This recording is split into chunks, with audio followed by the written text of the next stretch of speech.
বাংলা ভাষা শিখে গেছি, তাই না? এটাও তো বাপদাদার অনুসরণ। বাপদাদার ভালো কাজ যেটা রিসিভ করা যাবে, বাপদাদা যদি প্রমাণিত হয় তার এই কাজটা ভুল, এটাকে বাদ দিয়ে দিতে হবে। প্রমাণিত হয় তিনি এই কাজটা ভুল করেছেন, এটাকে বাদ দিয়ে দিতে হবে। কারণ অন্ধ অনুসরণ করাই হলো ভয়ঙ্কর, আর অনুসরণটা জায়েজ আছে। আমরা বাপদাদা থেকে ভালো যে রীতিগুলো পাবো সেগুলো গ্রহণ করব, যেগুলো ভুল বলে প্রমাণিত হবে ভুলটাকে বাদ দিব। আল্লাহর কাছে বাপদাদার জন্য ক্ষমা চাইবো, আল্লাহ আমার বাবা জানতে পারে নাই, জানলে ছেড়ে দিতেন, আমার মা বুঝতে পারে নাই, বুঝলে তিনি ছেড়ে দিতেন, আল্লাহ তুমি তাকে ক্ষমা করে দাও, দোয়া করব। কিন্তু না, আপনি সত্যটা জানার পরেও বললেন না বাপদাদা 14 গোষ্ঠী যাই করে তা করবো। নতুন নতুন কত হাদিস বাইরে, ও কি মানা যায় নাকি? এরকম বলনেওয়ালা মানুষ নাই, তাদের জন্য কোরআনের আয়াত সূরা বাকারা 170 নম্বর আয়াত খুলে দেখেন, আল্লাহ বলছেন ওয়াইযা কিলা লাহুম ইত্তাবিউ মা আনজালাল্লাহ, যখনই তাদেরকে বলা হতো আল্লাহ যা নাজিল করেছেন তোমরা তা মেনে নাও, ক্বালু তারা বলতো বাল নাত্তাবিউ মা আলফাইনা আলাইহি আবাআনা, না কোরআনে আল্লাহ যা বলছেন হাদিসে যা বলছেন ওটা আমরা মানব না, কি আমরা আমাদের বাপ দাদাদেরকে যা করতে দেখছি ওইটাই করব। তারা কাবা ঘরের মধ্যে 360টা মূর্তি ঢুকাইয়া তার পূজা করছে, ওইটাই করব। কেন করবে? বাপ দাদারা করতে দেখছি তাই। মুশরিকদের রেফারেন্স আল্লাহ বলছেন আওয়ালো কানা বাহুম লা ইয়াকিলুনা শাইআন ওয়া লা ইয়াহতাদুন, তার বাপ দাদারা তো গোমরা ছিল, হেদায়েত প্রাপ্ত ছিল না, তারা তো জ্ঞানী ছিল না, তারা কোরআন হাদিস বুঝতো না, তারা ওয়াহি বুঝতো না, তারপরেও কি তারা তাদের অনুসরণ করবে? আল্লাহ প্রশ্ন করছে। সূরা লুকমান 21 নম্বর আয়াত খুলে দেখেন, আল্লাহ বলছেন যখন তাদেরকে বলা হতো আল্লাহ যা নাজিল করছে তোমরা তা মানো, তখন তারা বলতো না আমরা আমাদের বাপদাদাদেরকে যা করতেছি তাই করব। আল্লাহ তাদেরকে জিজ্ঞেস করছেন, তোমরা যে বাপদাদার রেফারেন্স দিয়ে ভুলের উপর অটল আছো, বাপদাদার রেফারেন্স দিয়ে শিরক এবং কুফর করছো, বাপদাদার রেফারেন্স দিয়ে নেফাকার বেদাতের মধ্যে লিপ্ত হচ্ছ, শোনো আওয়াল্লাহ শাইতানু ইয়াদউহুম ইলা আযাবিস সাইর, তোমরা কি জানো না এটা শয়তানের শিখানো থিওরি? এই বাপদাদার পূজার রেফারেন্স দিয়ে শয়তান তোমাদেরকে জ্বলন্ত আগুনের দিকে নিয়ে যাচ্ছে, জানো না? তাহলে বাপদাদার কথা মানতে হবে, কোরআন হাদিস মানা যাবে না। এই থিওরি শিখানো কার? শয়তানের। এই থিওরি কার? কাফের মুশরিকদের। কোনো মুসলমানই কথা বলতে পারে না যে কোরআন হাদিস মানবো না, বাপদাদা যা করছে তাই করব। কোনো মুমিনের কথা বলতে পারে না, যদি বলে তাহলে সে হেদায়েত পাবে না। আমি একটা জ্বলন্ত দলিল আপনার সামনে পেশ করছি, সহিহ মুসলিমের হাদিস। রাসূলুল্লাহ সাল্লাল্লাহু আলাইহি ওয়াসাল্লামের আপন চাচার নাম আবু তালেব। আবু তালেব মৃত্যু শয্যায় শায়িত, অসুস্থ, যে কোনো সময় মারা যাবেন। শুনছেন তিনি, সরাসরি চাচাকে দেখতে চলে গেছেন তার বাসায়। ঘরের মধ্যে গিয়ে দেখছেন আবু তালেবের পাশে আবু জাহাল, আব্দুল্লাহ ইবনে আবু উমাইয়া। বলেন আবু জাহাল কি মুমিন না কাফের? কাফের না, পাশে। তার মানে আমাদের নবী দেখতে যাওয়ার আগে তারা দেখতে গেছে। কেন? আবু তালেব সম্মানিত মানুষ, অসুস্থ দেখতে যেতে হয় না? লিডাররা দেখতে আসছে, আস্তে দেখতে আসুক।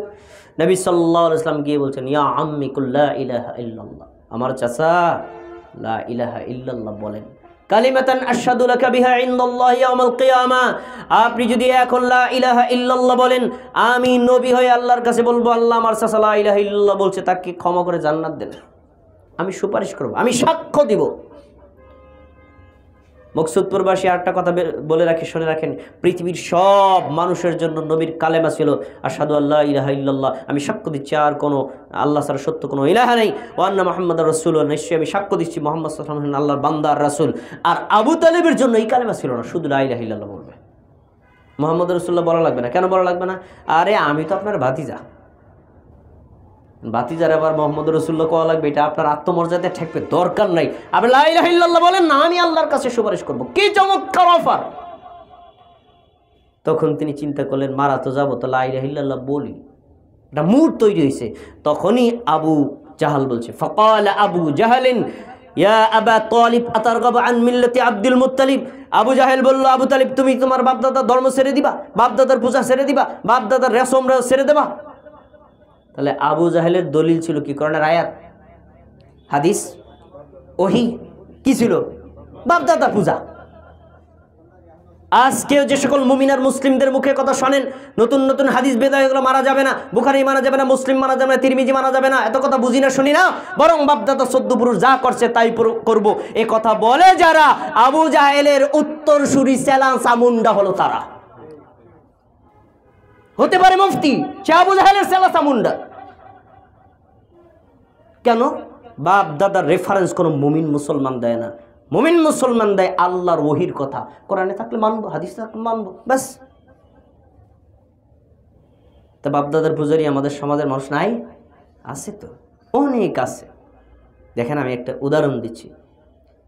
মানুষ মারা গেলে নবী সাল্লাল্লাহু আলাইহি ওয়াসাল্লাম বলছেন বেশি বেশি দান সদকা করবা, দান সদকা করলে তার উপকার হবে। এর উপর স্বতন্ত্র একটা খুতবা দেওয়া যায়, আমি সংক্ষেপে বলে দিচ্ছি।